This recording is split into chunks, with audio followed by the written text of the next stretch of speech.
Can investing make you rich? One of the greatest aspects of investing is often it only takes one stock to change your fortunes for yourself, your family, and your potential future kids. In fact, some of the greatest fortunes have arisen from picking individual stocks which generate consistent revenue over a long period. And this is the basic strategy for getting rich in stocks. Choose a profit-generating company, buy the stock, and just hold it for the long run.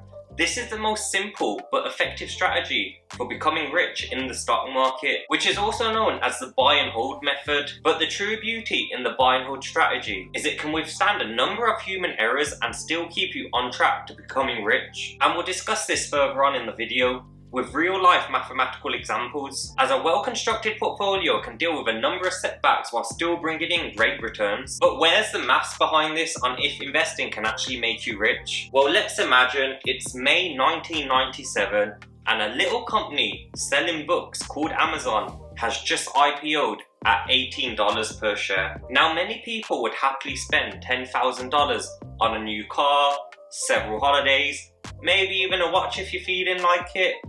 But what would have happened if you took 10k and put it in that Amazon IPO? Where would it be worth in 2021? Well, long story short, that single $10,000 investment would be worth just under $25 million. That's right, $25 million as of 2021. But remember, we also said the power of a good single investment is that it's able to withstand human errors and market setbacks. So let's rewind the scenario. Now, instead of putting $10,000 in Amazon, because that would be quite a risky bet for a company that just IPO'd, let's now imagine you had $1,000 10 times over, and you put that $1,000 in 10 different companies, with one of them being Amazon. Well, even if the 9 other companies went broke, thanks to that $1,000 investment in Amazon, you would still be left with $2.5 million. And again, the power of a good single investment. But the key to the buy and hold strategy is avoiding wipeout risk. And this is where everyone goes wrong. And I'm about to explain why. When you look at the data, things historically tend to work out when you can survive recessions, black swan events, and just general market collapses. But what does that mean? Well, when it comes to the Amazon case, many people probably would have sold their stock during the dot-com bubble crash, where the price of Amazon shares went down by 90%. In fact, forget the dot-com bubble, many people might have sold their Amazon stock after it doubled or even tripled in return. And in such scenarios, they would have missed out on the greatest returns of their lives. Now, I know what you're probably saying at home.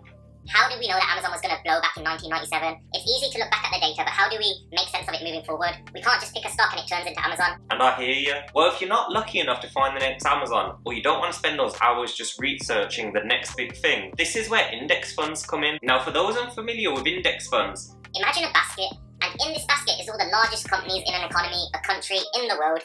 Instead of having to buy all these companies individually, you can buy a portion of this basket, and that's what an index fund is. So let's rewind. Now, let's say in this scenario, you took your $10,000 and you put it in the S&P 500 in 1990. This is the bare minimum. No research, lump sum in, you forget about it. Right now, well, I say right now, end of 2021, that 10k investment would be worth $220,000. $220,000 for doing nothing. That is a gain of $210,000. Quick maths. For doing nothing.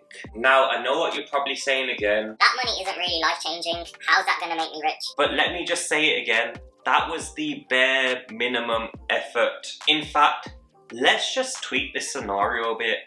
Let's say you put $10,000 in an index fund, S&P 500, 1990s. And then, let's say every month you top it up with $500. Month by month, it's the same as paying rent. What would that equate to right now? You'd be left with $1.5 million in the bank account. That is life-changing. And again, the bare minimum. And that's what happened when we have the power of compounding and time value money. So back to the question, does investing make you rich? I'll let you decide that one. And that concludes the end of this video. If you enjoyed it, I recommend you check out some of my previous videos. Number 1, inflation alert, how to protect your money. And number 2, if you're interested in the cryptocurrency space, why don't you check out why Crowcoin will hit $2.70 in the future. Thanks for watching this video. If you enjoyed it, please sub, please like. Catch you next week.